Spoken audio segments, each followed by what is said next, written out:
parle souvent du problème qu'ont les gens à accepter les nouvelles technologies, mais on pose moins souvent la question de savoir qu'est-ce qui se passe dans leur tête, c'est-à-dire comment ils l'appréhendent, comment ils appréhendent le changement technique auquel nous sommes tous soumis et la pression que ça suscite pour, je sais pas, trouver un travail ou rester dans un travail. Et donc, on s'est intéressé un peu à cette manière un peu de se représenter la technologie pour essayer de voir comment, dans différents groupes de citoyens qui sont dans des phases plus ou moins inclus, si on reprend la terminologie de la fracture numérique. Alors, ce qui est assez frappant, c'est que les gens à la fois qui sont au bénéfice d'une formation, j'allais dire, très poussée dans le domaine des technologies de l'information, et à la fois les gens qui n'ont pas forcément beaucoup de bagages dans ce domaine-là, ils se rejoignent pour ne pas avoir tellement peur en fait du changement technique, parce que pour les uns, c'est-à-dire les premiers, ils considèrent qu'ils auront les compétences pour s'adapter, quoi qu'il advienne, et pour les autres, le train est déjà parti, j'allais dire.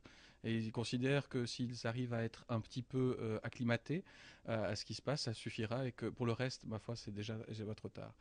Par contre, pour la grande majorité des gens, je dirais presque 90% d'entre nous, nous nous trouvons entre les deux. Et là, on découvre des gens qui, d'une certaine manière, craignent en fait ces évolutions parce qu'ils sentent que d'une manière ou d'une autre, ils sont au risque de, à un moment, se trouver un peu en perte de vitesse par rapport à l'évolution technique. Et là, on voit vraiment, quand on interroge ces personnes, des gens qui nous parlent d'une forme de stress, d'une forme de crainte par rapport à l'évolution de ces technologies. Alors, je pense que ce qui est efficace, c'est effectivement de créer une multiplicité de lieux. Et ce que j'ai apprécié dans les exemples qui nous ont été donnés, c'est l'hétérogénéité. Parce qu'il est très difficile de pouvoir maintenant anticiper les usages, les innovations techniques, mais les usages sociaux qui iront avec ces technologies.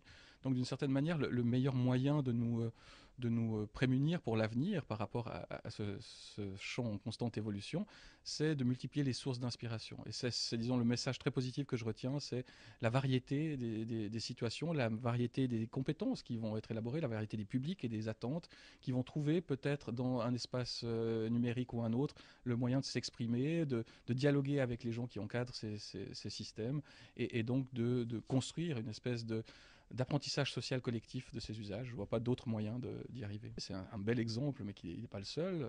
Vos voisins français ont déjà exploré ce genre de dispositif.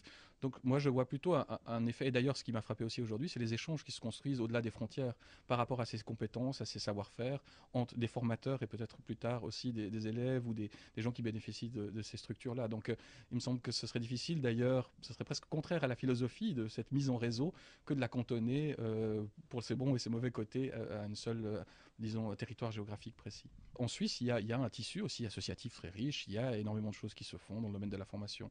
Par contre, il manque à l'heure actuelle un label comme, comme celui dont vous bénéficiez, dont on a fêté un peu aujourd'hui, un peu l'anniversaire.